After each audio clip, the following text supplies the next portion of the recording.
حمدا كثيرا طيبا مباركا فيه مباركا عليه كما يحب ربنا ويرضاه. أشهد أن لا إله إلا الله وحده لا شريك له، وأشهد أن محمدا عبده ورسوله صلى الله وسلم وبارك عليه وعلى آله وأصحابه ومن تبعهم بإحسان إلى يوم الدين. Amma ba'd. Kembali kita lanjutkan pelajaran kita membahas tentang rukun Islam dan rukun iman. Dan pada pertemuan terakhir kita masih membahas tentang rukun Islam yang kedua, yaitu salat. Dan terakhir kita sudah selesai dari rukun, demikian pula wajib-wajib salat. Ya, wajib-wajib salat katanya udah. Ya. Sekarang sunnah-sunnah salat. Jadi para ulama membagi gerakan dan ucapan di dalam salat itu ada rukun, ada wajib, ada sunnah, ada makruh, dan ada yang haram atau pembatal-pembatal salat. Para ulama dari 4 madhab sengaja membagi hal ini untuk membantu kaum muslimin di dalam menyelesaikan ketika terjadi sesuatu di dalam salatnya. Baik itu dikarenakan ada yang lupa atau ada yang ketinggalan. Ini ketika mereka mengetahui hukumnya, mereka mengetahui apa yang harus mereka lakukan tentang salat tersebut. Adapun sunnah-sunnah salat, setelah kita selesai dari wajib-wajib salat, sunnah-sunnah salat adalah setiap perintah dari syariat, baik itu ucapan maupun perbuatan, demikian pula setiap gerakan dari Rasulullah yang diajarkan kepada kita, yang tidak termasuk ke dalam rukun atau wajib. Setiap ada gerakan salat atau ucapan bacaan salat yang diriwayatkan dari Rasulullah yang tidak termasuk kepada rukun yang sudah kita pelajari dan juga bukan termasuk pada yang wajib. Kita ambil contoh misalnya. Ketika Rasulullah mengucapkan takbiratul ihram, beliau dalam hadis Abdullah bin Umar misalnya, atau hadis Wa'il bin Hujur, Rasulullah sambil mengangkat kedua tangannya sejajar bahu atau sejajar daun telinga dengan menghadapkan telapaknya ini ke kiblat. Ujung-ujung jarinya menghadap ke atas dan telapak tangannya menghadap ke kiblat. Sejajar bahu atau sejajar telinga. Ini tidak termasuk ke dalam rukun, tidak pula termasuk ke dalam yang wajib.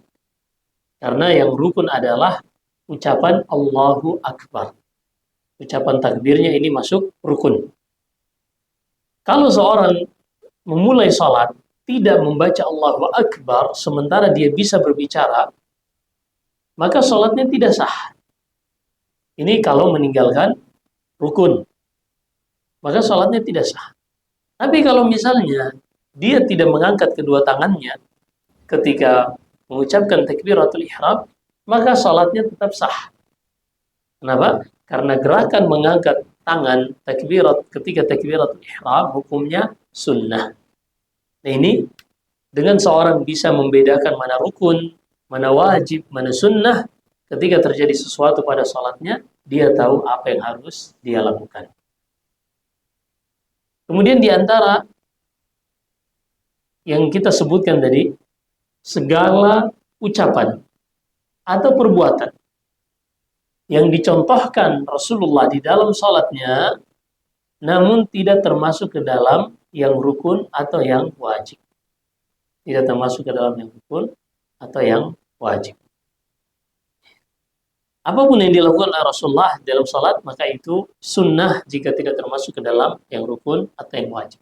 Karena di dalam Sahih Bukhari dan Sahih Muslim dari hadis Malik bin Al-Huwairits radhiyallahu an, Nabi sallallahu alaihi wasallam bersabda, "Shallu kama raaitumuni usalli." Salatlah kalian sebagaimana kalian melihatku salat.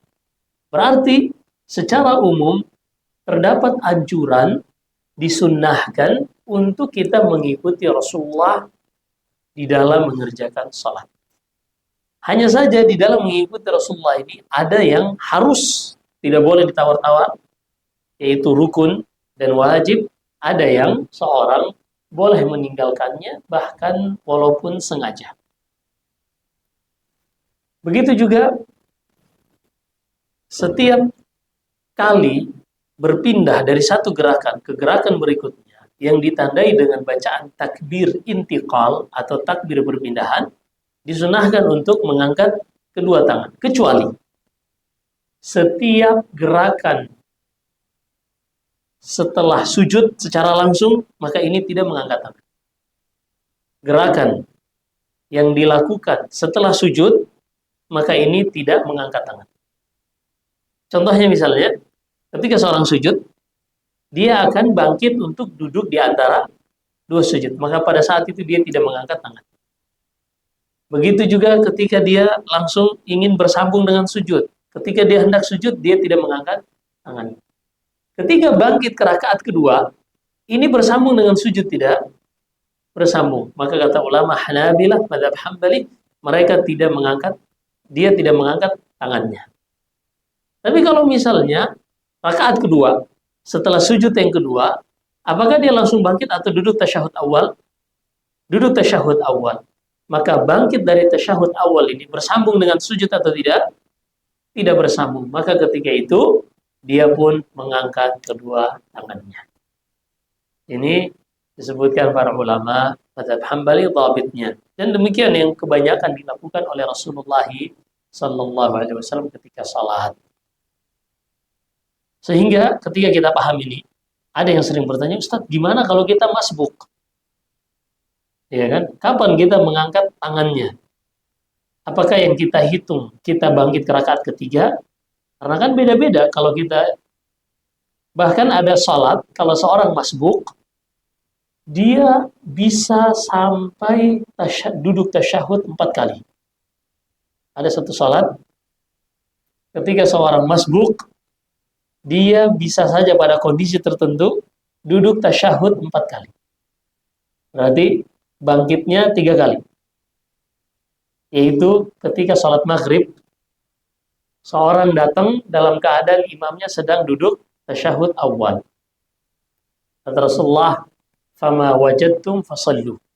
Ketika kalian datang dan ada jamaah yang sedang sholat, maka kondisi apapun yang kalian dapati, ikuti sholat. Ketika imamnya duduk tasyahud, maka langsung duduk tasyahud. Tentunya takbir dulu, baru duduk tasyahud. Ketika duduk tasyahud, setelah itu imam bangkit ke rakaat ketiga. Di rakaat ketiga, imam tasyahud akhir. Orang yang masbuk ini terhitung rakaat keberapa itu? Rakaat pertama, 1. Kemudian ketika imamnya salam, dia harus menyempurnakan menuju ke rakaat kedua. Rakaat kedua dia harus tasyahud, bukan? Harus tasyahud. Maka dia sudah 3 kali tasyahud. Setelah rakaat kedua, lanjut ke rakaat ketiga pun dia harus duduk tasyahud. Sehingga satu-satunya sholat, seorang ketika masbuk bisa 4 kali duduk tasyahud, itu pada sholat maghrib. Nah, ketika dia bangkit, maka semuanya dia bangkit dengan mengangkat kedua tangan. Dia bangkit dari tasyahud menuju ke rakaat berikutnya, ini dengan mengangkat kedua tangan. Kenapa? Karena antara sujud dengan berdiri diantarai oleh duduk tasyahud. Nah, seperti itu. Demikian pula gerakan-gerakan yang lain yang disebutkan oleh Rasulullah atau dinukilkan dari Rasulullah, terkadang ada khilaf di kalangan para ulama.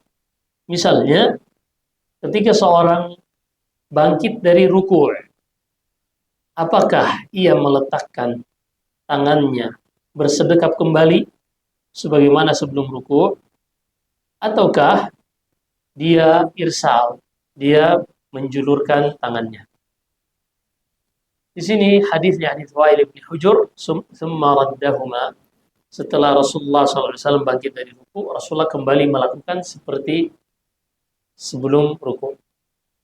Nah, melakukan seperti sebelum ini para ulama berbeda tafsir.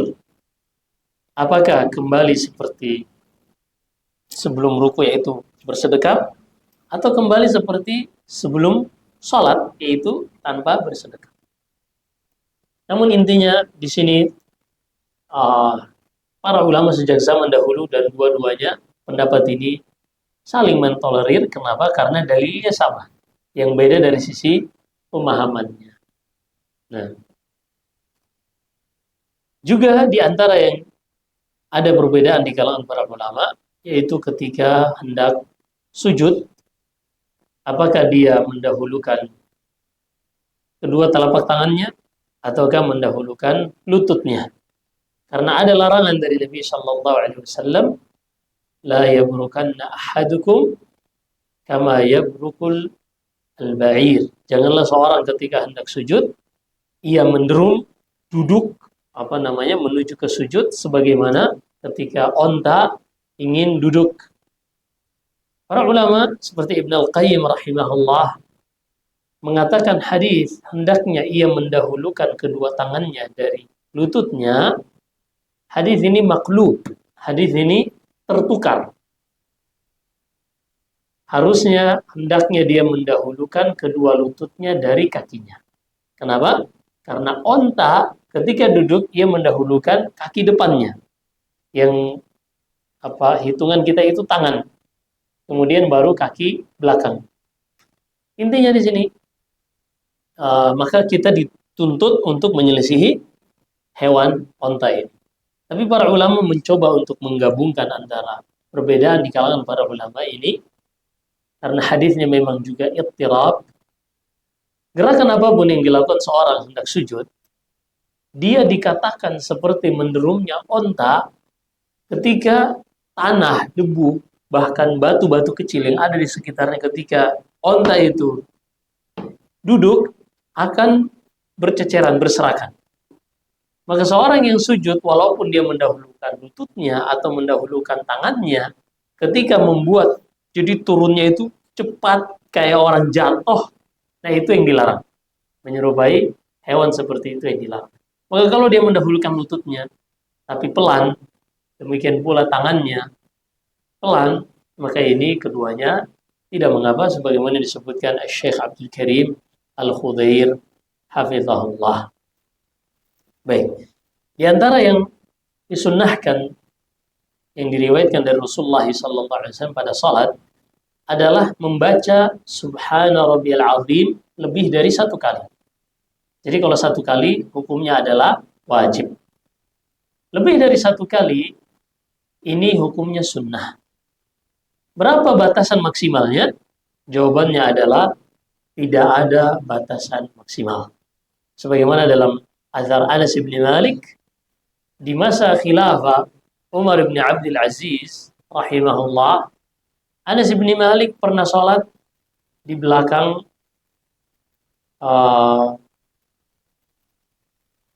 Umar bin Abdul Aziz. Anas bin Malik selalu bersama Rasulullah, ia mengetahui bagaimana Rasulullah sholat. Ketika sholat di belakang Umar bin Abdul Aziz, kata Anas bin Malik, aku tidak pernah sholat di belakang seorang anak muda salatuhu ashbah bi salati Rasulillah sallallahu alaihi wasallam, yang mana salatnya sangat mirip dengan salatnya Rasulullah sallallahu alaihi wasallam. Kata yang meriwayatkan ini dari Anas, maka kami pun mencoba melihat apa maksud dari Anas bin Malik. Ternyata Anas melihat tuma'ninah, jeda dari satu gerakan ke gerakan berikutnya yang dilakukan oleh Umar bin Abdul Aziz ini sangat tenang. Dan kami menghitung bacaan Subhana Rabbiyal Azim, Subhana Rabbiyal A'la, ternyata jumlah yang dibaca oleh Umar bin Abdul Aziz adalah 10 kali tasbih. Dia selalu membaca Subhana Rabbiyal Azim 10 kali dan seterusnya. Jumlah bilangan 10 kali ini tidak menjadi sunnah secara spesifik, tapi menunjukkan bahwasanya ketika seorang ruku, sujud, ia memperbanyak membaca tasbih. Ia memperbanyak membaca tasbih. Dan kita sudah sebutkan pada pertemuan sebelumnya bahwasanya bacaan Subhana Rabbiyal Azim pada saat ruku dan Subhana Rabbiyal A'la pada saat sujud ini hukumnya wajib. Tidak boleh diganti dengan lafaz yang lain. Misalnya subhanakallahumma bihamdik Allahumma ighfirli, ini tidak ada perintah secara spesifik. Hukumnya sunnah saja. Artinya kalau seorang habis membaca Subhana Rabbiyal A'la, dia mau menambahkan yang lain boleh. Tapi kalau menggantikan Subhana Rabbiyal A'la dengan lafaz yang lain, ini dia meninggalkan yang wajib. Ini disebutkan Syekh Abdul Aziz Ibn Baz rahimahullah dan selainnya. Kenapa? Kita sudah sebutkan pada lafaz Subhana Rabbiyal A'la ini ada perintahnya dari Rasulullah. Diriwayatkan Imam Ahmad rahimahullah dalam musnadnya ketika turun firman Allah di dalam surat Al-A'la, Sabbihisma Rabbikal A'la, ujilah, sucikanlah nama Rabbmu yang maha tinggi. Kata Rasulullah, ij'aluha fi sujudikum. Jadikan ucapan Subhana Rabbiyal A'la di dalam sujud kalian. Perhatikan di sini ada perintah untuk kita membaca Subhana Rabbiyal A'la pada saat sujud. Dan perintah hukum asalnya wajib untuk dikerjakan. Adapun zikir subhanakallahumma wa bihamdik Allahumma ighfirli, ini hadis Aisyah yang mana kata Aisyah sejak turun firman Allah, Inna a'tainakal kautsar fasalli li rabbika wanha idza jaa nasrullahi wal fath wa ra'aitan nasa yadkhuluna fi dinillahi afwaja fasabbih bihamdi rabbika wastaghfir. Ujilah nama Rabbmu dan beristighfarlah. Rasulullah menggabungkannya dengan membaca Subhanakallahumma bihamdik Allahumma ighfir. Dua. Ya Allah, maha suci Engkau, maha tinggi Engkau, kemudian ampunilah aku. Rasulullah menggabungkan ini karena memang perintah dari Allah. Tapi, kata Aisyah, ini selalu dibaca Rasulullah pada saat sujud. Namun, ini boleh dibaca setelah Subhana Rabbiyal A'la. Dan ini tidak ada perintahnya. Yang hadis Aisyah tadi, Subhanakallahumma bihamdik, tidak ada perintah untuk dibaca pada saat sujud. Aisyah hanya menceritakan Rasulullah itu membaca itu sejak turun firman Allah, idza jaa nasrullah. Perhatikan di sini, berarti di sini ada dua bacaan. Bacaan yang pertama, Subhana Rabbiyal A'la, ada perintah. Yang disebutkan dalam riwayat Imam Ahmad tadi, jadikan bacaan Subhana Rabbiyal A'la di dalam salat kalian. Adapun subhanakallahumma bihamdik Allahumma ighfir, tidak ada perintahnya. Tapi Rasulullah melakukannya. Perhatikan di sini, kalau seorang menggabungkannya bisa. Dia baca Subhana Rabbiyal A'la dulu, baru dia membaca subhanakallahumma bihamdik Allahumma ighfir, boleh. Karena memang ketika sujud ini di dalam Sahih Bukhari kata Rasulullah, wa amma sujud fa'akthiru fihi du'a faqaminun an yustajaba lakum. Adapun sujud, perbanyaklah untuk berdoa karena doa kalian pada saat sujud akan sangat diharapkan untuk dikabulkan. Berarti ketika sujud ini bukan cuma bacaan Subhana Rabbiyal A'la, bisa lebih dari itu. Bahkan bisa doa yang kita buat sendiri doanya. Boleh. Hanya para ulama berbeda pendapat bagaimana dengan kalau seandainya di dalam sujud seorang berdoa dengan bahasa yang ia pahami, bukan bahasa Arab. Nah, di sini ada perbedaan pendapat di kalangan para ulama. Kita kembali, intinya ada yang wajib yaitu Subhana Rabbiyal Azim atau Subhana Rabbiyal A'la pada saat ruku dan sujud. Adapun bacaan selain ini, baik itu dari sisi jumlahnya dibaca 2 kali, 3 kali dan seterusnya, ini boleh dan hukumnya sunnah saja. Dan demikian pula lafaz-lafaz yang lain seperti subhanakallahumma bihamdik Allahumma ighfir juga boleh. Ketika ruku ada bacaan-bacaan yang lain selain Subhana Rabbiyal Azim. Seperti dalam hadis Ali bin Abi Thalib Nabi SAW mengajarkan doa ketika ruku dengan mengatakan, Allahumma laka raka'atu wa bika amantu wa laka sajadtu.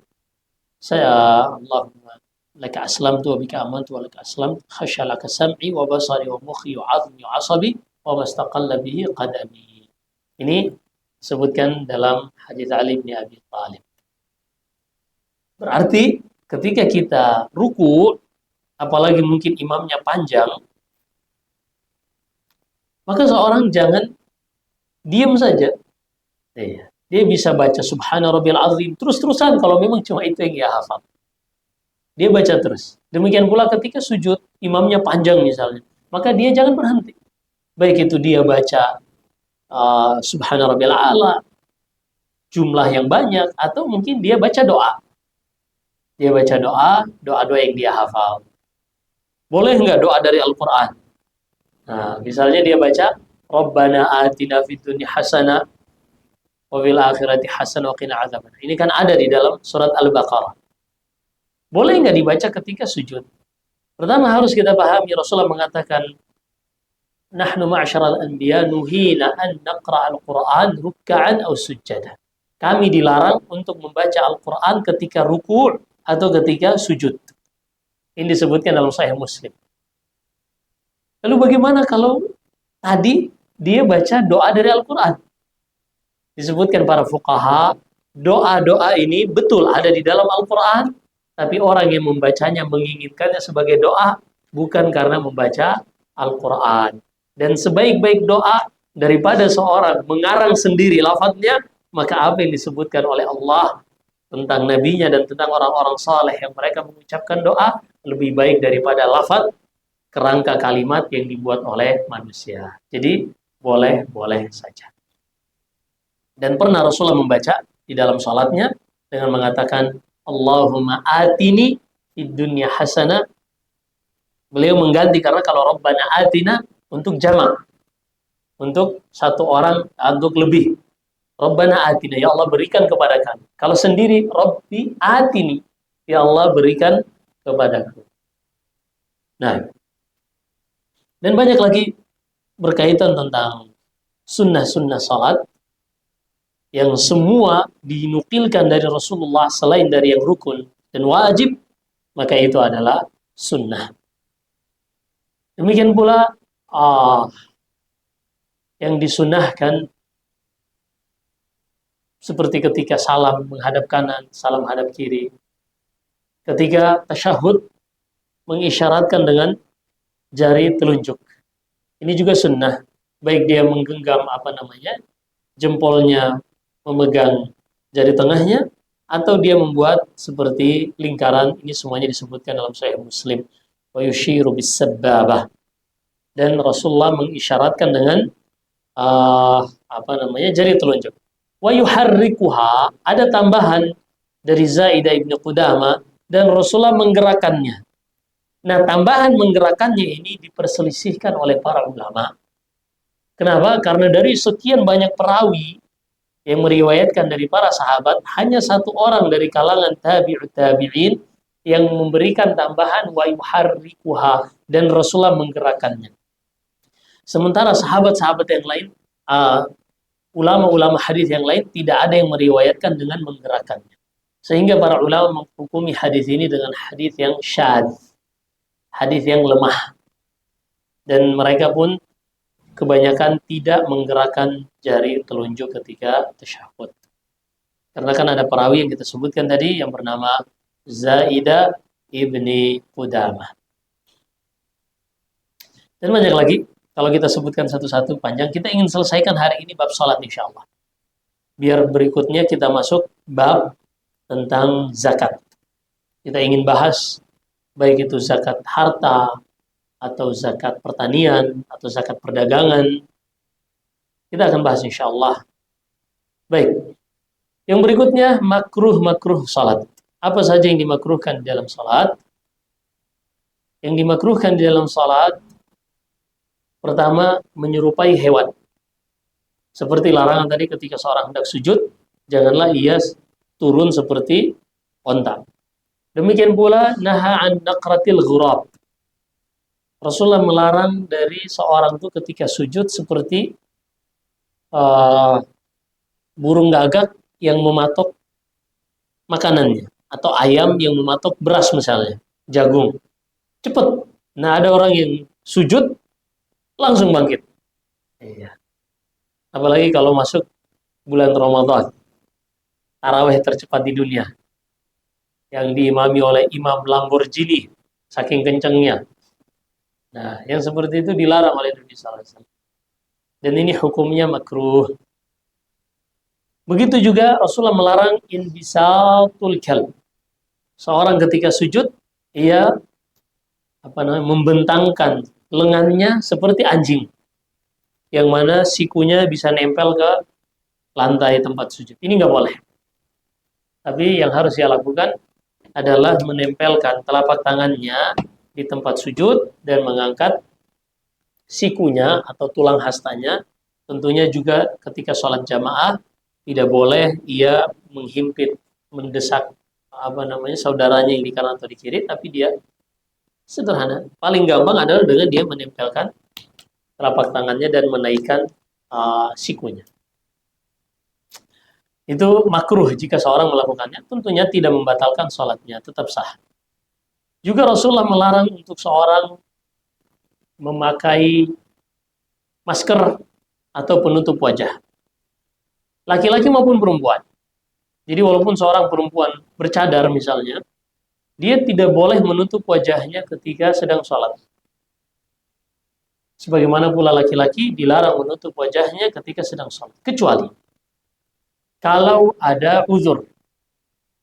Seperti seorang wanita bercadar, ia sholat di masjid pasar misalnya, atau di kampus, atau di kantor yang di situ hijabnya laki-laki bisa melihat tempat sholat wanita, maka kata Ibnu Abdul Bar Al-Maliki rahimahullah, ini boleh wanita tersebut tetap memakai cadarnya ketika sholat dan tidak makruh. Sebagaimana laki-laki ketika memiliki uzur juga boleh memakai masker atau menutup wajahnya, seperti ketika sedang sholat ada badai pasir, kalau ini di gurun pasir, atau karena seorang khawatir dari penyakit wabah seperti yang pernah kita alami, lalu ia memakai masker, maka ini tidak makruh sama sekali. Kenapa? Karena ada uzur. Karena ada uzur. Juga menyerupai orang kafir, ini dilarang ketika seorang sedang sholat secara spesifik. Apa yang dimaksud dengan orang kafir? Rasulullah melarang seorang untuk tolak pinggang. Nah, ketika sholat, seorang disunahkan bersedekap. Dan ini sunnah bersedekap. Kalaupun dia tidak bersedekap, tidak boleh dia melakukan tolak pinggang seperti itu. Ini dilarang oleh Nabi SAW. Kemudian yang berikutnya, bergerak yang tidak terlalu banyak tanpa hajat. Bergerak tidak terlalu banyak tanpa hajat. Kalau ada hajat nggak masalah. Kayak gatel misalnya, pengen digaruk, ini boleh. Atau misalnya dia lagi sholat, ternyata dia baru sadar di depannya ada kotoran kucing atau anjing misalnya. Lalu dia bisa sambil jalan, ada tempat yang kosong, dia sholat yang jauh dari jangkauan najis tadi. Atau dia lagi sholat, di situ ada popok anaknya misalnya, yang bekas, maka dia menjauh dari situ. Boleh dia sambil berjalan, dengan catatan dia harus tetap menghadap kiblat. Ya, dia harus tetap menghadap kiblat. Atau seorang misalnya masbuk, dia masbuk sholat, setelah orang yang udah sholat bubar, dia ternyata ngalangin pintu. Iya. Ngalangin pintu, resiko orang akan lalu lalang di situ. Maka dia nggak boleh, dia segera pindah 2 langkah 3 langkah agar tidak menghalangi pintu. Ini boleh. Karena ada hajat. Kalau nggak ada hajat maka hukumnya makruh. Itu kalau gerakannya tidak terlalu banyak. Kalau gerakannya banyak tanpa hajat maka batal. Nanti kita akan sebutkan pada pembatal salat. Jadi ini beberapa kesimpulan dari yang makruh, banyak gerakan yang sedikit tanpa hajat, menyerupai orang kafir, menyerupai hewan, juga memakai masker, ini diantara hal-hal yang dimakruhkan. Kemudian pembatal-pembatal sholat. Ini yang terakhir dari materi kita untuk rukun Islam yang kedua ini, tentang sholat. Pembatal sholat adalah makan dan minum. Makan dan minum. Seorang lagi sholat, keselak misalnya, dia mau minum. Nah, itu nggak boleh itu. Nggak boleh. Kalau dia minum, batal sholatnya. Tapi Ustadz, dia keselak, kalau nggak minum nanti mati. Ya dia batalin dulu sholatnya, berarti minum dulu. Seperti itu. Iya. Kemudian berbicara. Walaupun dahulu di awal-awal Islam, sholat para sahabat dulu sambil ngobrol. Iya. Ini boleh dulu. Sampai turun firman Allah dalam surat Al-Baqarah, Hafizu 'ala salawati was salatil wusta wa qumu lillahi qanitin. Jagalah salat-salat kalian, khususnya salat pertengahan yaitu salat asar, dan berdirilah, salatlah dalam keadaan khusyuk.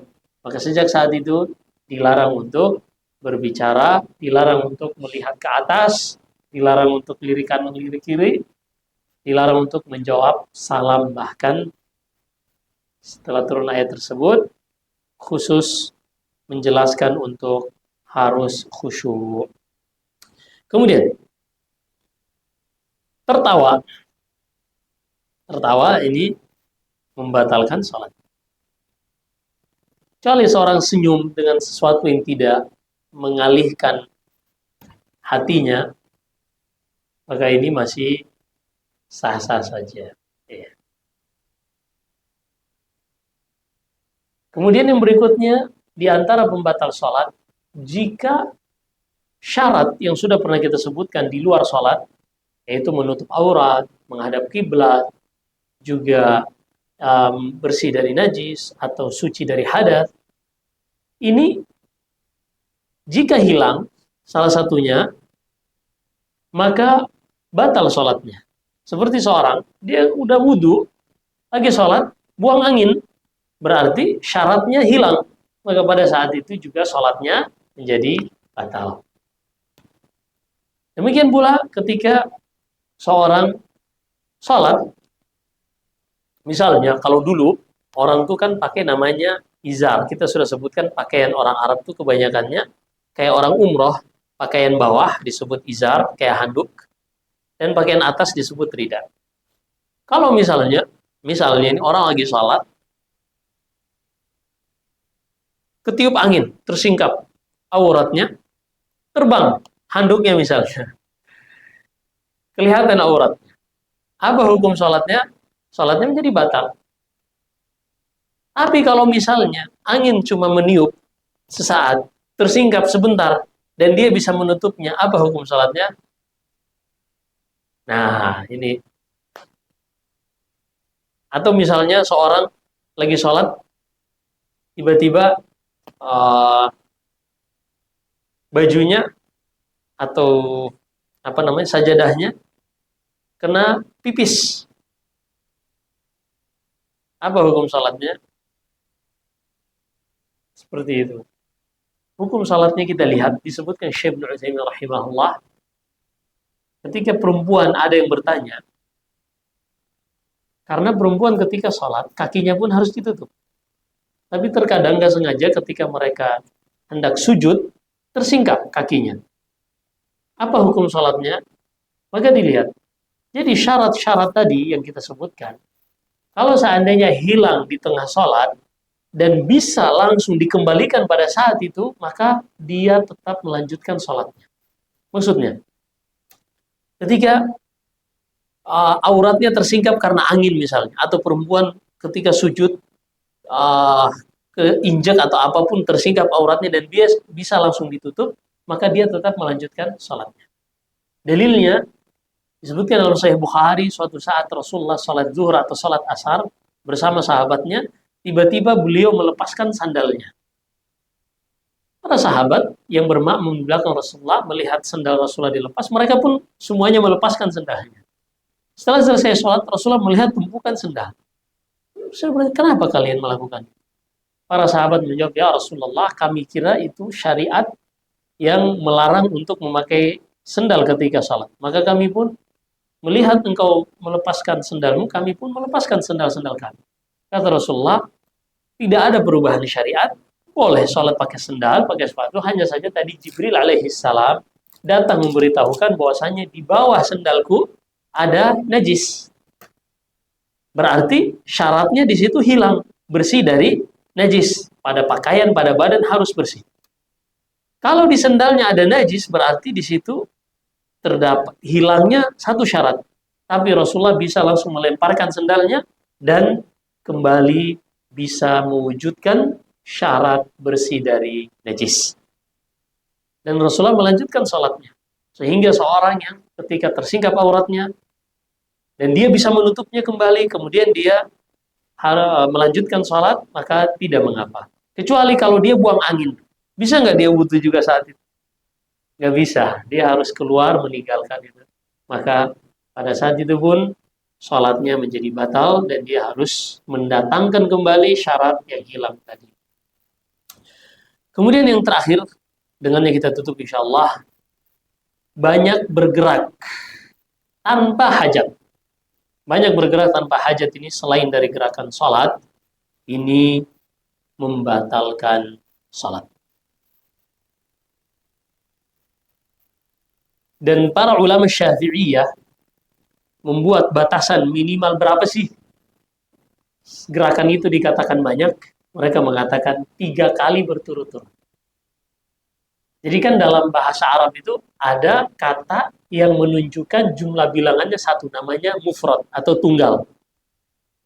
Misalnya uh, kitab itu kitabun, itu menunjukkan satu kitab. Kalau 2 kitab, bahasa Arabnya ditambahkan alif dan nun, kitabani. Itu 2. Kalau 3 atau lebih, maka disebut kutub. Seperti pada firman Allah, fiha kutubun qayyimah. Kutub itu artinya banyak kitab. Berapa banyaknya itu? Minimal 3 itu sudah masuk dalam kategori jamak. Maka ketika para ulama mengatakan gerakan yang banyak itu bisa membatalkan sholat jika tidak ada hajat, berapa minimal banyak itu? 3.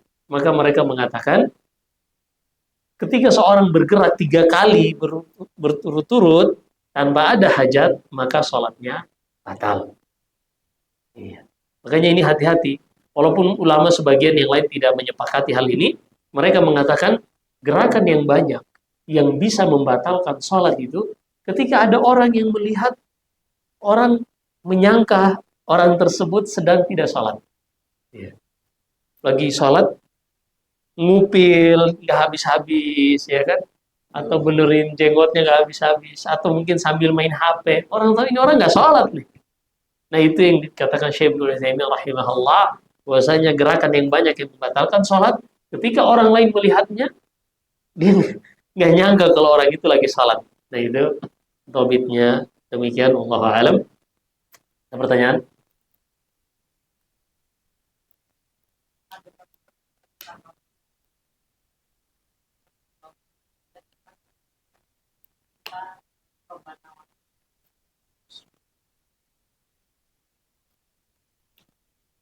Hadis yang disebutkan dalam Sahih Bukhari dan Sahih Muslim dari Abu Musa al-Asy'ari dan juga beberapa sahabat yang lain, Nabi sallallahu alaihi wasallam bersabda, "Innama ju'ila al-imamu liyutamma bi, fa idza kabbara fakabbiru, wa idza raka'a farka'u, wa idza qala sami'a Allahu liman hamida faqulu rabbana walakal hamd." Imam itu dijadikan untuk diikuti.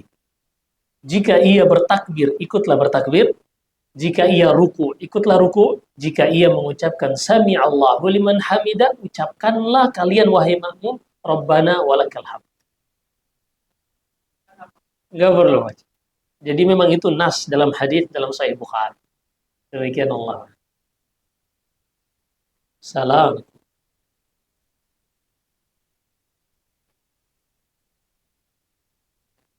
Amin.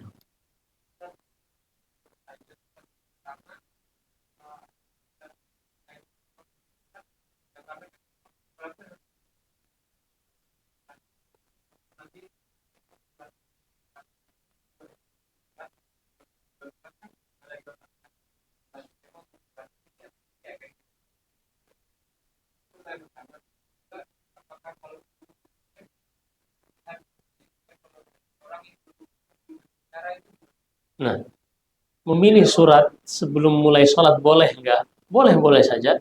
Karena ketika Rasulullah membaca beberapa surat di dalam sholat, para ulama mengatakan itu hukumnya sunnah. Misalnya, ketika sholat rakaatil fajr, 2 rakaat sebelum subuh, itu disunahkan membaca Qul ya ayyuhal kafirun, rakaat pertama, dan Qul huwallahu ahad, rakaat kedua. Begitu juga setelah maghrib. Dan Rasulullah ketika sholat Id dan sholat Jumat, beliau membaca Al-A'la rakaat pertama dan juga Al-Ghasyiyah rakaat kedua. Menunjukkan di sini umatnya nanti akan mengikuti beliau sebelum sholat pun mereka udah tahu nanti mau baca apa. Iya, dipahami? Jadi itu hal-hal yang sah-sah saja lumrah. Dan seorang imam memang seharusnya dia mempersiapkan sebelum memulai sholat. Apalagi ketika Ramadan yang baca 1 juz 1 malam. Kira-kira ada yang nyiapin kan? Yang kedua, berkaitan tentang wudhu, apakah harus diem, nggak boleh berbicara? Nggak ada nas seperti itu. Nggak ada nas seperti itu karena larangan untuk berbicara hanya ada ketika sholat. Nah, demikian Allah. Dan ini memang ketika kita wudhu bukan di kamar mandi, artinya tempat yang tidak ada najis, ketika kita mendengarkan adzan, kalau kita bisa jawab, jangan tinggalkan untuk tetap menjawab adzan. Sangat disayangkan kalau adzan lewat kita tidak jawab karena ada pahala tersendiri. Demikian wallahu a'lam.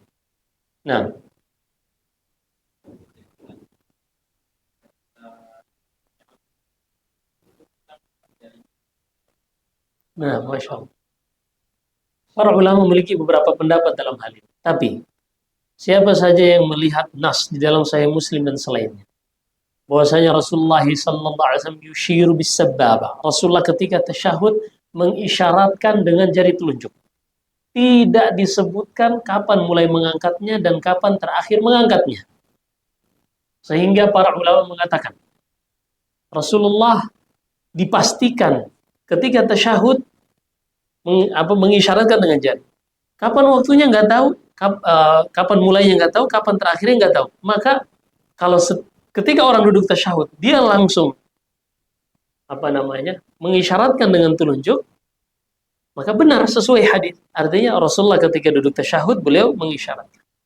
Dan ketika dia salam, dia sudah menurunkan karena salam bukan tasyahud. Jadi Rasulullah itu tasyahudnya isyarat dengan telunjuk ketika tasyahud. Maka kapan paling amannya seorang itu mengisyaratkan dengan jarinya? Jadi disebutkan Rasulullah tasyahud ketika Rasulullah mengisyaratkan dengan telunjuk ketika tasyahud, tapi tidak disebutkan kapan mulainya dan kapan akhirnya.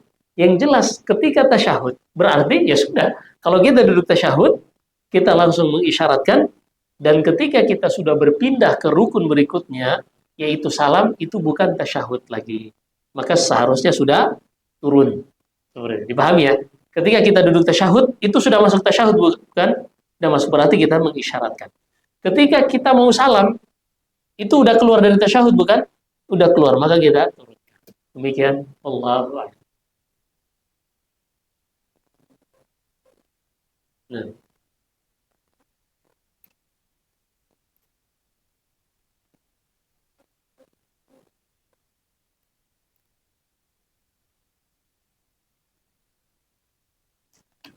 Hukum asalnya ketika seorang sholat, dia menghadap ke tempat sujud. Walaupun ada sebagian riwayat dari Abu Bakar atau selainnya yang mengisyaratkan untuk melihat ke jari telunjuk. Hanya di sini sah-sah saja karena jari telunjuk dan tempat sujud tidak menafikan kekhusyuan. Seorang tetap lihat di tempat sujud atau ke jari telunjuk, ini sah-sah. Garuk.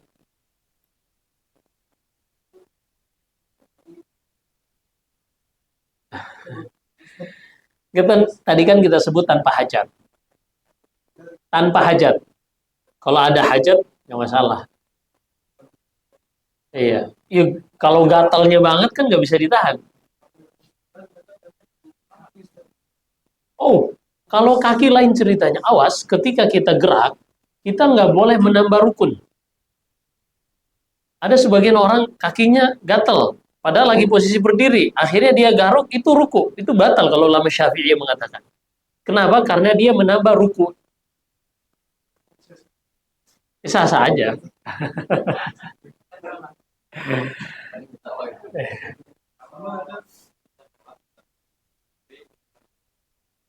HP. Hmm. Iya.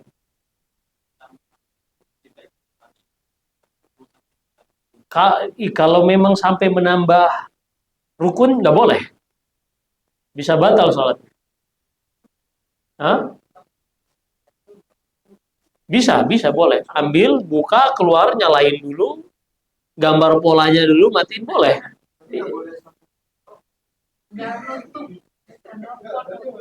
Nggak, sekarang masalahnya dia nanya, dia lagi berdiri, ada yang nelfon, berisik, HP-nya di bawah nih.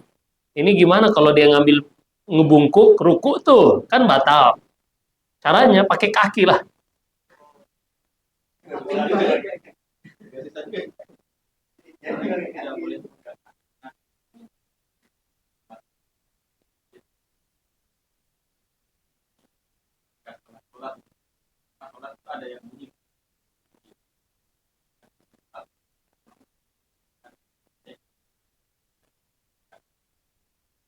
Dia dia sadar nggak kalau dimatiin itu dia harus ruku? Ya, karena ulama Syafi'i mengatakan dia menambah rukun dan menambah rukun itu batal. Ya, seperti itu. Cukup ya, udah jam 1 lewat. Allahu a'lam. Semoga yang kita dengarkan bermanfaat. Jika ada benar semata-mata dari Allah Subhanahu wa taala, jika ada kesalahan dan kekurangan dari saya, astagfirullah wa lakum. Sallallahu alaihi wasallam wa ala nabiyyina Muhammad subhanakallah wa bihamdik asyhadu an la ilaha illa anta astaghfiruka wa atubu ilaik. Assalamualaikum warahmatullahi